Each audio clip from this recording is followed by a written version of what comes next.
Sunday morning class. We're going to speak about, from Krishna book, it's the story of the Samantaka jewel. So before we do that, let's chant some invocation prayers. Om Jnana Timirandasya Jnananjana Shalakaya Chakshur Unmenitam Yena Tasmai Shri Gurave Namaha Shri Chaitanya Manobishtam Shtapitam Yena Bhutale Swayam Rupa Kadamayam Tadati Swapadantikam Vandeham Shri Guru Shri Yuta Padakamalam Shri Guru Vaishnavamscha Shri Rupam Sagrajatam Sahagana Ragunatam Vitam Tam Sajivam Sadvetam Savadutam Parijana Sahitam Krishna Chaitanya Devam Shri Radha Krishna Padan Sahagana Lalita Shri Vishakan Vitamscha He Krishna Karuna Sindhu Dinabandhu Jagatpate Gopisha Gopika Kanta Radha Kanta Namostute Tapta Kanchana Gaurangi Radhe Vrindavaneshwari Vrishabhanu Sute Devi Pranamami Hari Priye Jai Shri Krishna Chaitanya Prabhu Nityananda Shri Advaita Gadadhar Shrivas Adi Gaur Bhakta Vrinda Hare Krishna Krishna Krishna Hare Hare Hare Rama Rama Rama Hare Hare. So thank you devotees once again for joining us and attending this morning class. Today we're going to speak, like I said, on the story of the Samantaka jewel. But before we do that, I think we should just be grateful to Prabhupada for actually revealing all these pastimes to us, pastimes of Lord Krishna, such sweet pastimes, especially this story of the Samantaka jewel is such a big pastime. In the Krishna book, it spreads over 2 chapters, but actually the pastime is falls over many yugas, and I'll explain that to you as we go along. But we should be so grateful to Srila Prabhupada to actually allow us or give us, reveal these pastimes to us. Now once Srila Prabhupada was in Canada, and he was walking close to a lake, and it was very cold, so the surface of that lake was actually freezing, and there was like a thin layer of ice on the lake itself. And Srila Prabhupada took his stick and he started banging onto this ice to return it to its liquid form. And the devotees, they asked him, Prabhupada, why are you doing that? And he said, this is my job. This is my job. The constitutional position of water is liquid. So in the same way, our constitutional position is Jivera Swarup Hoy Krishner Nitya Das. We are eternally the servants of Krishna. And by revealing these pastimes to us, we slowly become attracted to Krishna and eventually want to go back and be part of those pastimes. So like that, Krishna, Srila Prabhupada was saying, this is my job. He was revealing these pastimes to us so that we can become attracted. So this story of the Samantaka jewel is a very interesting one. And I'll read a little from Krishna book, and then we'll explain, right? So there was a king named Satrajit within the jurisdiction of Dwarikadam. He was a great devotee of the sun god who awarded him the benediction of a jewel known as the Samantaka. Because of the Samantaka jewel, there was a misunderstanding between King Satrajit and the Yadu dynasty. Later, the matter was settled when Satrajit voluntarily offered Krishna his daughter Satyabhama, along with the Samantaka jewel. Not only Satyabhama but also Jambavati, the daughter of Jambavan, was married to Krishna on account of the Samantaka jewel. These two marriages took place before the appearance of Pradyumna, which was described in the previous chapter. How King Satyajit offended the Yadu dynasty, and how later he came to his senses and offered his daughter and the Samantaka jewel to Krishna are described as follows. So remember, I'm telling you that this is a big pastime, because the story of the Samantaka jewel is a story within a story. Actually, this story is Krishna's keeping his promise to his pure devotees, that is the gopis. The gopis had performed austerities and they wanted Krishna as their husband. So this Samantaka jewel is part of that story. So let's read a little more. Since he was a great devotee of the sun god, King Satyajit gradually entered into a friendly relationship with him. The sun god was pleased with him and delivered to him an exceptional jewel known as the Samantaka. When Satyajit wore this jewel in a locket around his neck, he appeared exactly like an imitation sun god. Putting on this jewel, he entered the city of Dwarika, and the people thought that the sun god had come to the city to see Krishna. They knew that Krishna, being the Supreme Personality of Godhead, was sometime visited by the demigods. So while Satyajit was visiting the city of Dwarika, all the inhabitants except Krishna took him to be the sun god himself. Although King Satyajit was known to everyone, he could not be recognized because of the effulgence of the Samantaka jewel. So, mistaking Satyajit to be the sun god, some of the important citizens of Dwarika immediately went to Krishna to inform him that the sun god had arrived to see him. At that time, Krishna was playing dice. So, Satyajit, now wearing this dazzling effulgent jewel, walked into Dwarika. So the citizens of Dwarika, they addressed Lord Krishna not only as Damodar but also as Govinda, which indicates that Krishna is very affectionate to the cows and calves. And just to refer to their intimate connection with Krishna, they addressed him as Yadunandan, because he was born the son of Vasudeva in the Yadu dynasty. So the citizens of Dwarika concluded by addressing Krishna as the supreme master of the whole universe. They addressed Krishna in many different ways, proud of being citizens of Dwarika and who could see Krishna daily. Right. So the Satyajit, now he enters Dwarika and all the citizens mistake him to be the sun god.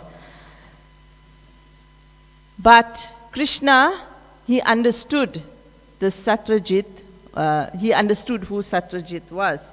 And so,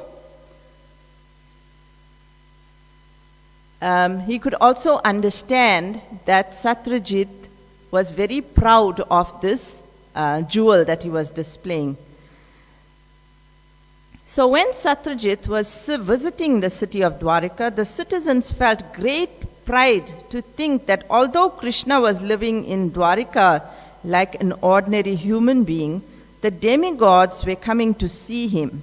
Thus they informed Krishna that the sun god with his glaring bodily effulgence was coming to see him. And Krishna knew who this was. So Krishna said to them that this is no sun god.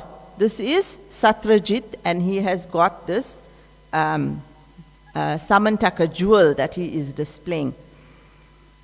Right. So, now how did Satyajit acquire this jewel? Now here it's mentioned that he was given to this, he was given by the sun god. Right? But actually it goes a little deeper than that. Kamsa had heard about the beauty of Srimati Radharani, and he wanted to capture her. So he had sent one of his demons, Sankachuda, to capture Srimati Radharani. And this demon had a jewel. That's the same, Sankachuda, Shamantaka jewel. So what happened was, once all the gopis and Lord Krishna and Balaram were meeting together, and this demon comes there. Now his intention is to kidnap Srimati Radharani. And Krishna then attacks this demon and he destroys him. So he took the Samantaka jewel, and if he would give it to any of the gopis, of course there would be some dissension. So he gave it to Balaram. Right. And then Balaram eventually, he gave this jewel to Srimati Radharani. Right.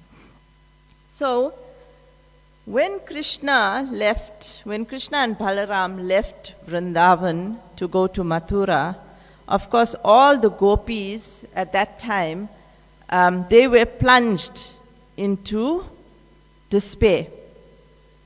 Right. And Srimati Radharani, she couldn't bear separation from Krishna. So together, she and Vishaka, they entered the Jamuna. Right. And they entered the Jamuna, and who is the Jamuna? She is the daughter of the sun god. Right. So through the Jamuna, they eventually went to the abode of the sun god.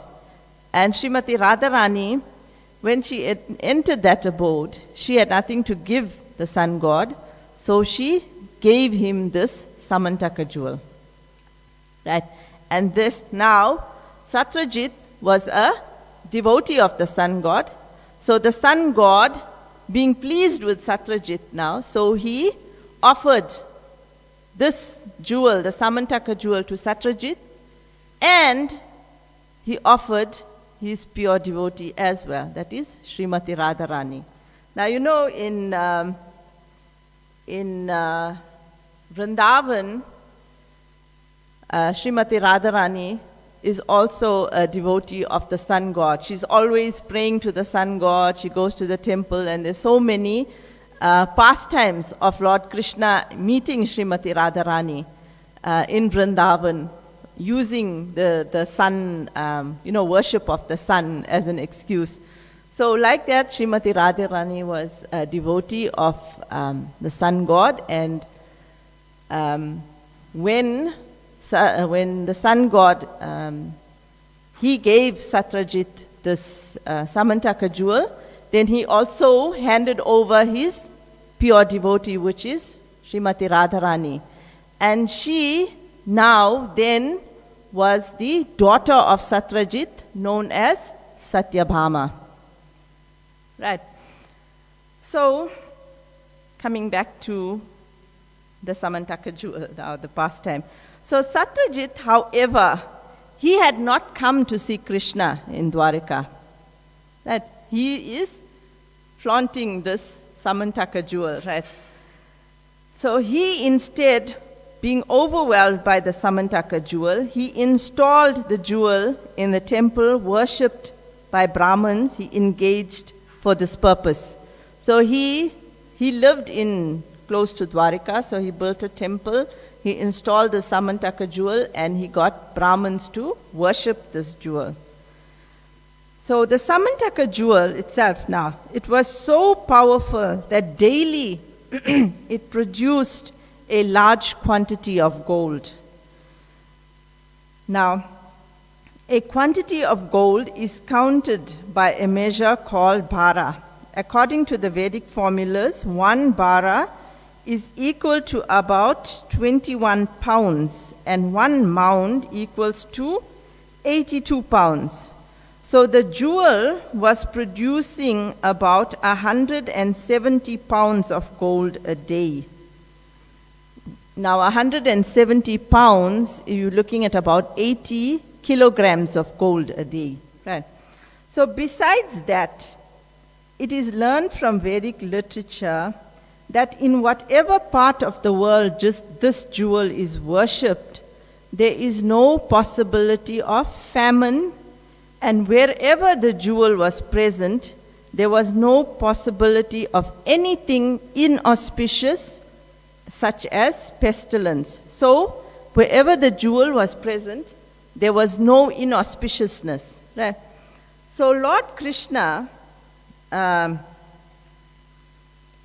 he approached Satyajit and he said to him that actually this jewel should be offered to the king, because the king, now that is King Ugrasen. So the king, he looks after the welfare of all the citizens. So the jewel should actually be offered to the king. And this Satyajit refused. He refused to do that, right? So Lord Krishna, he wanted to teach the world that the best of everything should be offered to the ruling chief of the country. King Ugrasen was the overlord of many dynasties and happened to be the grandfather of Krishna. So Krishna asked Satyajit to present the Samantaka jewel to Ugrasena. Krishna pleaded that the best should be offered to the king.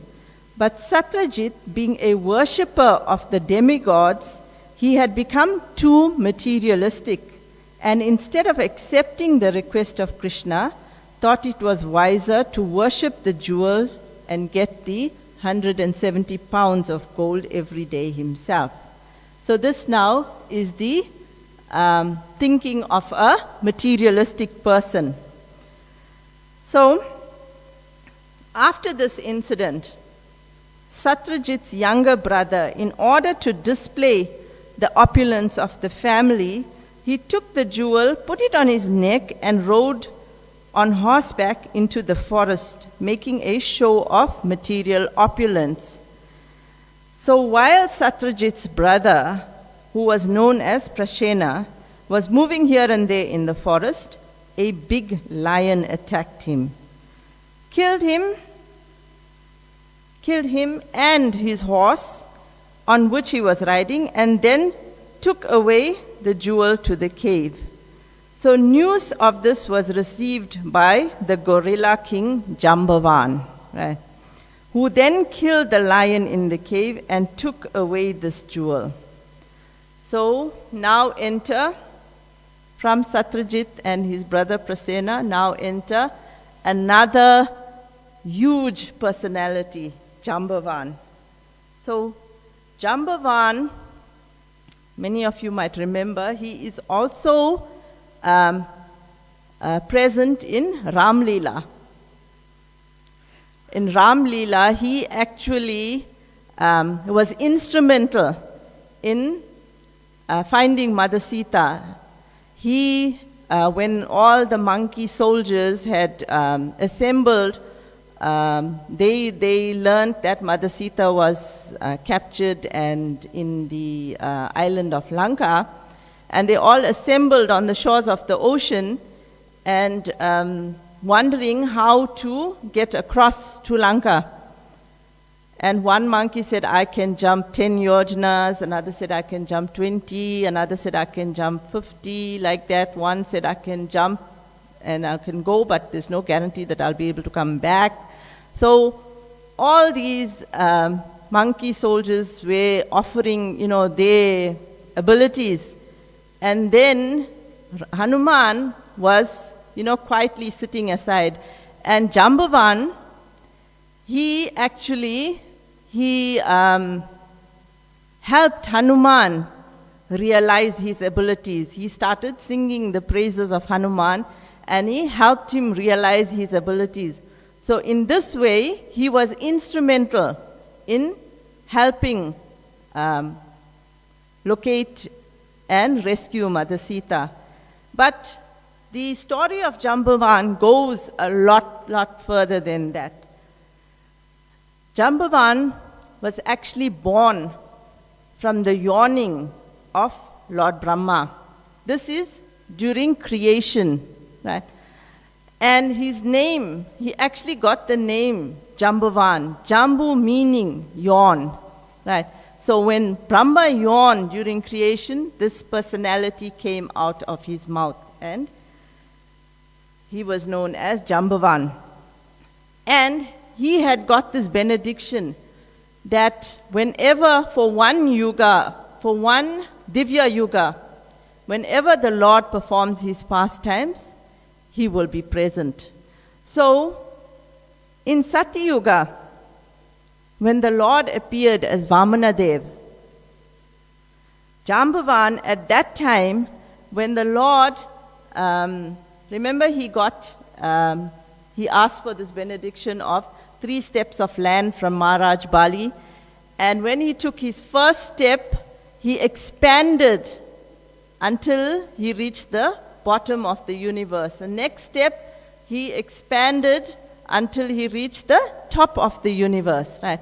And at this time, Jambavan, he circled the Lord's leg 12 times. No, actually 21 times. He circumambulated the Lord's whole body 21 times. And then he received this benediction that he will have association of the Lord in all the yugas when the Lord appears.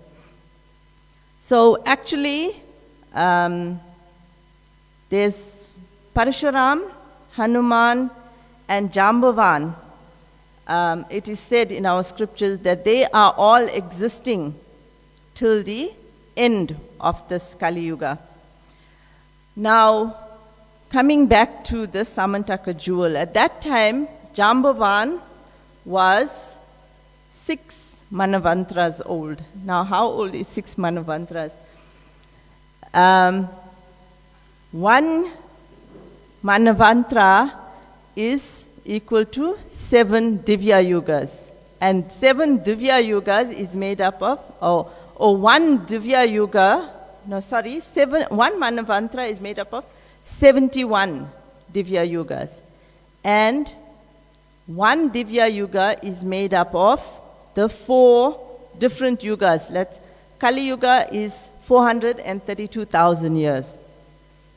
Dwapar Yuga, Kali Yuga times 2, so 864. Treta Yuga, Shri Shri Radha Radhanath ki Jai, Shri Giriraj Govardhan ki Jai, Shriman Mahaprabhu ki Jai, Srila Prabhupada ki Jai. So, 1 Divya Yuga is made up of Kali Yuga, that is 432,000 years, Treta Yuga, that is 864,000, Dwapar Yuga, 864, Treta Yuga is 3 Kali Yugs, so it's 1.3 million, and Satyug, that is 4 Kali Yugs, made up of 1.8 million. So these all together, 4.6 million years, is 1 Divya Yuga. And 71 of that is 1 Manvantra. And Jambavan was now 6 Manvantras old. So it's incalculable. And so this Jambavan, he was involved in many of the pastimes. And including the appearance of Srimati Radharani. When Radharani, or rather during the pastime of Lord Krishna, when Krishna appeared, of course we all know that Kamsa had arranged to kill all the children at that time. So he instructed Putana to kidnap all the girl children. Right. And at that time, Vindhya Parvat, his wife had given birth to two girl children. And Putana had kidnapped them. Right. So, when Putana had kidnapped these girl children, then Vindhya, he instructed all the Brahmins to recite mantras that this witch would become weak. And as she was flying with these two girls, and these two girls, one was Srimati Radharani and one was Chandravali. Now that story you can read in the Lalita Madhava, and there's also a book called Srimati Radharani. It's a beautiful pastime of the appearance of of Srimati Radharani. And as she was flying with these children, she was getting weaker, and she dropped one. And she dropped this one, and Jambavan picked her up. And this child, Jambavan, was instructed by Durga Devi to take this child to Bhishmaka. And this child was then Chandravali. Right? So, now here, coming back to the Samantaka jewel, Jambavan had a daughter named Jambavati. Now, who was this daughter Jambavati? She was, when Krishna had left Vrindavan, of course, all the gopis, they were plunged into sorrow, into sorrow. And we mentioned Srimati Radharani, she had gone into the Jamuna with Vishaka. Right? So Lalita, she couldn't bear separation of Srimati Radharani. So she decided to end her life as well. And she decided to go to the highest point in Govardhan. That's Govardhan Hill. And jump from there. So as she was jumping, Jambavan catches her. And he brings her to his cave and he adopts her. And he names her Jambavati. So now, this pastime, remember we said that the Samantaka jewel, the pastime of the Samantaka jewel is just not just that pastime, it's Krishna orchestrating. It's Krishna orchestrating his promise to the gopis. And that promise, that was that he would marry them. Right. So we see now there's Srimati Radharani is Satyabhama, and we've got Lalita is Jambavati. And Vishaka, later on in the next chapter, you'll see Lord Krishna marries 5 other queens, and one of them is Vishaka. She comes in the form of Kalindi. But I won't go through that. That's for the next chapter. So this was the entire setup for Krishna to marry these gopis. And we see also that later on he marries the 16,000 gopis. Right. They were all waiting also for Krishna's promise. Right. And they worshipped Katyayani. Remember, initially they worshipped Katyayani. And Katyayani is also known as Kamakya Devi. Right. She lived in a place called Prayojitsa. And that place, also the demon Narakasura was living. So she arranged for Narakasura to take these 16,000 gopis and keep them carefully. He did not touch them. He was waiting for an auspicious time so that he could marry all of them. But before that, Krishna appeared, and of course he destroyed Narakasura and he married these 16,000 these 16,000 gopis. Right, so coming back now to Jambavan. Sorry, I spoke a little about Jambavan, and we were talking about the death of Prasena, that is Satyajit's brother.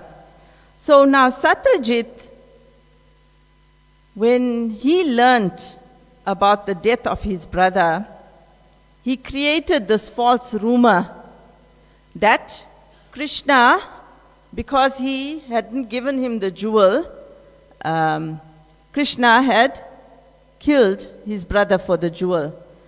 So this false rumor that Krishna had killed Prasena and taken away the jewel spread everywhere like wildfire.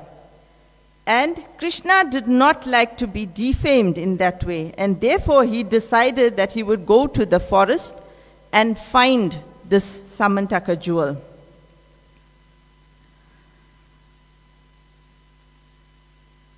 So taking with him some of the important inhabitants of Dwarika, Krishna went to search out Prasena, the brother of Satyajit, and found him dead, killed by the lion.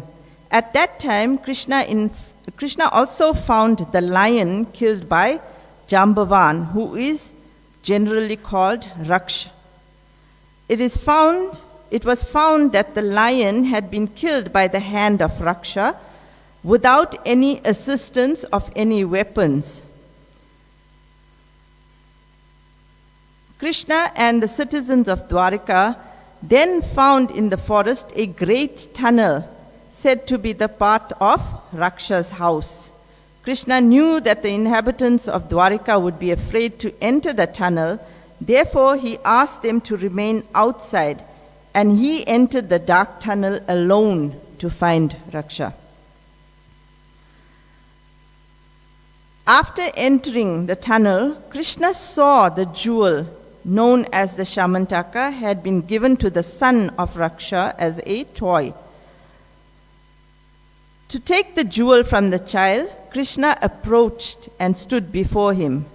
And when the nurse of the child saw Krishna standing before her, she was afraid, thinking that he might take away the Samantaka jewel, and she cried loudly.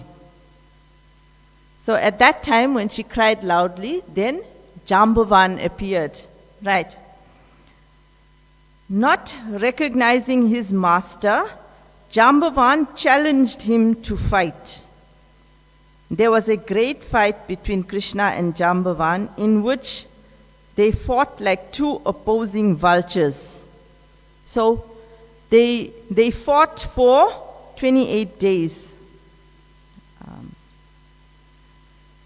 Krishna and Jambavan first of all fought with weapons, then with stones, then with big trees, then hand to hand, until at last they were hitting each other with fists, their blows like the striking of thunderbolts.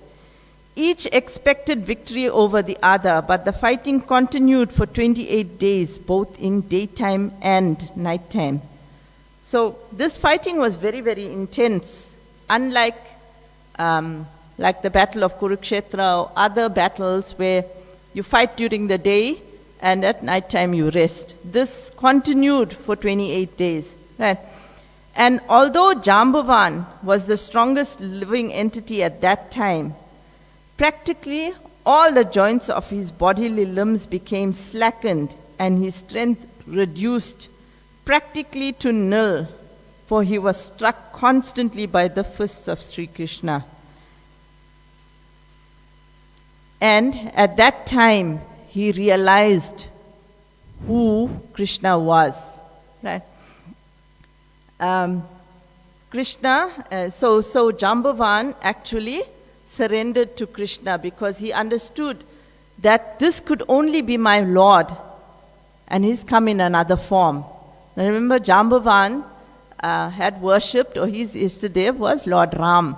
So he understood that this is Lord Ram coming in another form, and he surrendered to Krishna. Right? So in sporting attitude, so Krishna wants a good fight. And who does he arrange to fight with? With his devotees, like the other pastime is of Jai and Vijay.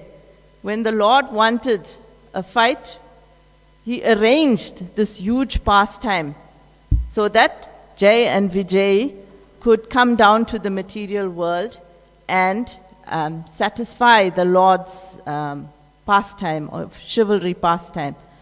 So in this way, in a sporting attitude, Krishna wanted to engage in a mock fight with his devotees.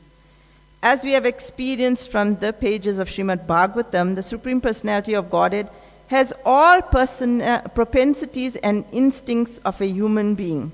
Sometimes in a sportive spirit, he wishes to fight, to make a show of bodily strength. And when he so desires, he selects one of his suitable devotees to give him that pleasure. Krishna desired this pleasure of mock fighting with Jambavan. Although Jambavan was a devotee by nature, he did not know that his opponent was Krishna while giving service to the Lord with his bodily strength. And as soon as Krishna was pleased by the fighting, Jambavan immediately understood that his opponent was none other than the Supreme Lord himself. The conclusion is that he could understand Krishna by his service, for sometimes Krishna is sometimes satisfied by fighting also. So Jambavan then, he surrendered to Krishna and he handed over the Samantaka jewel together with his daughter Jambavati. And Krishna then, he returned home. Oh, just to mention that while he was fighting in the cave with Jambavan, then the residents of Dwarika that had accompanied Krishna, they were waiting outside. Right? So after some time, they became despondent and they returned to Dwarika. And they returned and they went to pray to Durga Devi for the safe return of Krishna. Right. So then, while they were praying, Krishna returned together with the Samantaka jewel and with Jambavati.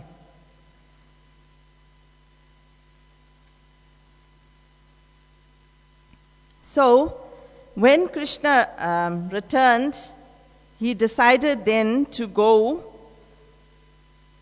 and return this jewel now to King Satrajit. Right? So King Ugrasen then called for a meeting of all important kings and chiefs. He also invited Satrajit. And before the whole assembly, Krishna explained the incident of the recovery of the jewel from Jambavan. Krishna wanted to return the jewel to King Satrajit. Satrajit, however, was ashamed because he had unnecessarily defamed Krishna. He accepted the jewel in his hand but remained silent, bending his head downwards, and without saying anything in the assembly of kings and chiefs, he returned home with the jewel. Then he thought about how he could clear himself of the abominable act that he had performed by defaming Krishna.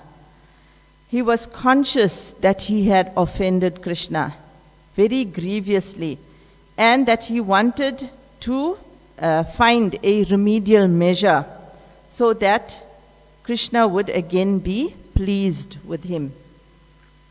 So Satrajit was eager to get relief from anxiety that he had foolishly created by being attracted by a material thing. So, truly afflicted by the offense he had committed against Krishna, he sincerely wanted to rectify it.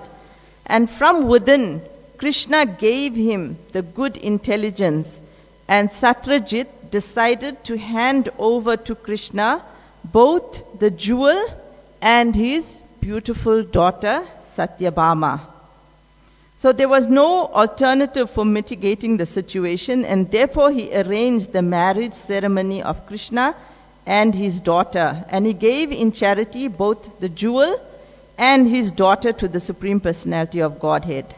Satyabhama was so beautiful and qualified that Satyajit, in spite of being asked for her hand by many princes, was waiting for a suitable son-in-law. By the grace of Krishna, he decided to hand his daughter over to him. Right. So who was this Satyabhama again? Srimati Radharani. So Lord Krishna, being pleased with Satyajit, informed him that he did not need the Samantaka jewel. It is better to let it remain in the temple as you have kept it, he said, and every one of us will derive benefit from the jewel. Because of the jewel's presence in the city of Dwarika, there will be no more famine or disturbances created by pestilence or excessive heat and cold. So instead, Lord Krishna returned the jewel to Satyajit, and he took the real jewel, which is Srimati Radharani or Satyabhama. So now, just to go back a little, we see that when Krishna appears, all his associates appear with him. So who was this King Satyajit? Right. Now in the Kalki Purana, it's actually mentioned that there's a king there called Shashidwaj. And Shashidwaj and his wife Shushanta are mentioned in the Kalki Purana. And they are very, very devotees of Lord Kalki. So when they were engaging in service to Lord Kalki, so Lord Kalki had asked them, this is all from the Kalki Purana, Lord Kalki asked them to please explain how they became devotees. So then this King Sachidwaj, he explains that in previous yugas, he was a meat-eating vulture, and him and his wife Shushanta, they lived in a big tree, and they used to wait for flesh, the dying corpses. They would go and eat the flesh of these corpses in the forest. And once there was a hunter, and a hunter came, and he wanted to catch these two vultures. So what he did was, he had a tamed vulture, and through this tamed vulture, he would catch other vultures. And this tamed vulture approached these two vultures. And these vultures, in their language, they asked this tamed vulture, do you know where we can find some food? So this vulture now, he took them to this hunter. And when these two vultures realized that they were going to be trapped, they tried to escape. And this hunter caught them, and this whole episode was happening on the banks of the Gandaki River. And now we know that the Gandaki River is famous for its Shaligram Shilas. So what this hunter did was he took a Shaligram Shila and he smashed these vultures' heads, and they died. And because they died in such a way, but they had the touch of a Shaligram Shila, they both entered the Vaikuntha planets. And there they stayed for many, many years. And then they came down to Brahmaloka. And in Brahmaloka, they were listening to Sanat Kumar and Narad Muni was giving them guidance on devotional service. Right? And then from Brahmaloka, they came to Swargaloka. And at that time, in Swargaloka,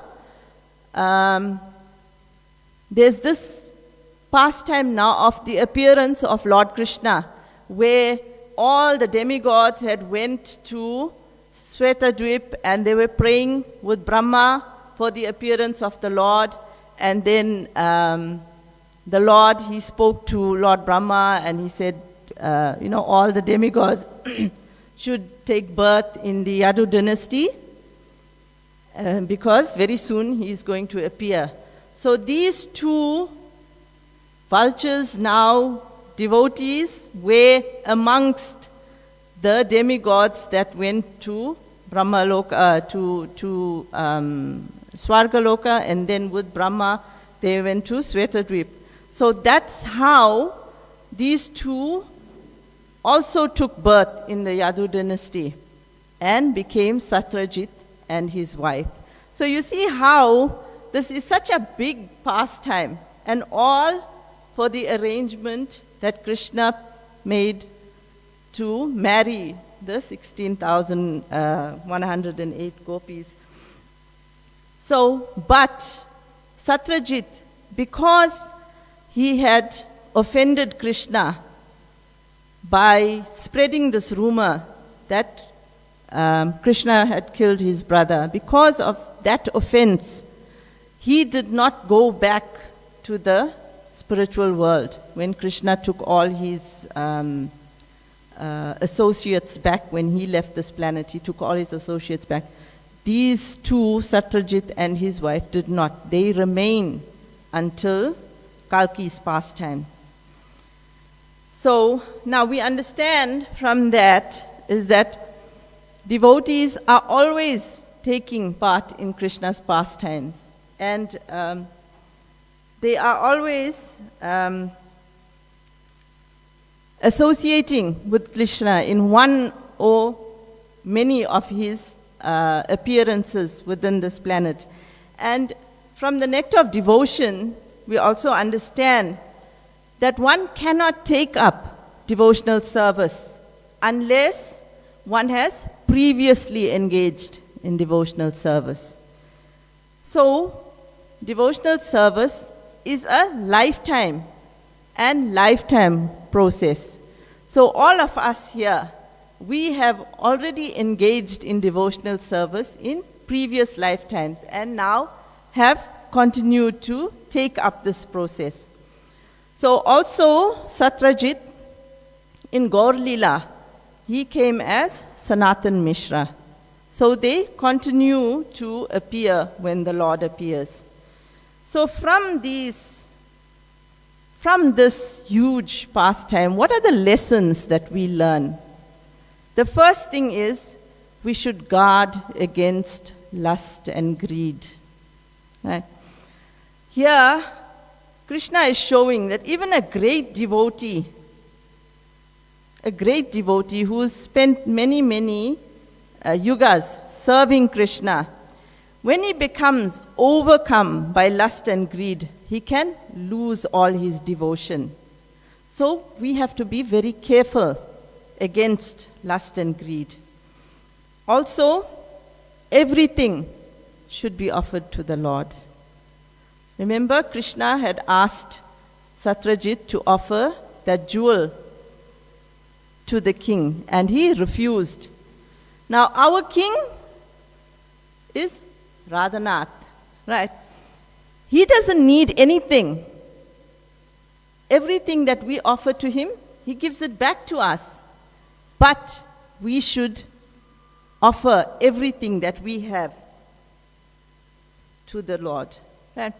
So when Satyajit, out of shame, he offers the jewel, the Samantaka jewel, and Satyabhama, Krishna says, I have no use for this jewel.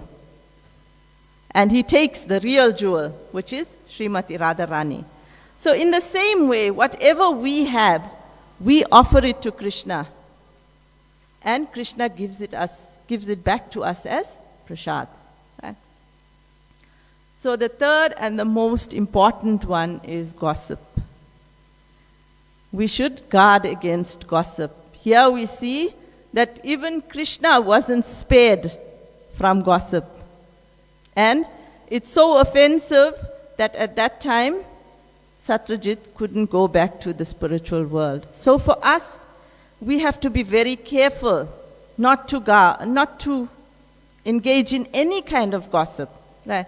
Not to spread rumors, not to even think, because in that way we are creating subtle offenses, right? And the next one is the danger of material attachment. There are so much we can learn from this one pastime. So the danger of material attachment. Satyajit had refused to part with the Samantaka jewel. And in that way, he created so many offenses. And then we have Jambavan, his initial attachment to it, because he wanted his son to play with it. So he had some attachment to it. And he fought with Krishna for that. So this shows us, it illustrates how material attachment can lead to misconduct and conflict. Right? Now this story teaches us to be wary of becoming too attached to material possessions, because it can cloud our judgment, right? And cloud our spiritual vision. So it's very, very important for us. Krishna teaches us in Bhagavad Gita to detach from everything and attach to him, attach to Krishna. And then also we learn about the power of recognition and devotion. Jambavan, he realized that Krishna was the Supreme Lord and transformed his attitude from hostility to devotion, right? This demonstrates the importance of recognizing the divine presence in our lives and surrendering to it. So true understanding and peace only comes when we acknowledge the Supreme Lord and we engage in his service. Okay. I'll go through one more, is the importance of reconciliation. Both Jambavan and Satyajit sought to make amends after realizing their mistakes. Their willingness to reconcile with Krishna highlights the value of humility, repentance, and the desire to restore harmony after wrongdoing. So if we realize that we've made a mistake, it's important to accept it, repent, and learn from it. So this is what this pastime is teaching us, how we can all become susceptible to making mistakes, but most importantly, learning from it and realizing, going forward, learning the lesson. So I'll stop here. Hare Krishna. If there's any comments or questions.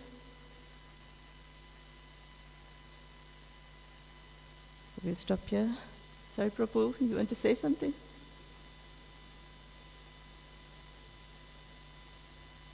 Srila Prabhupada ki jai.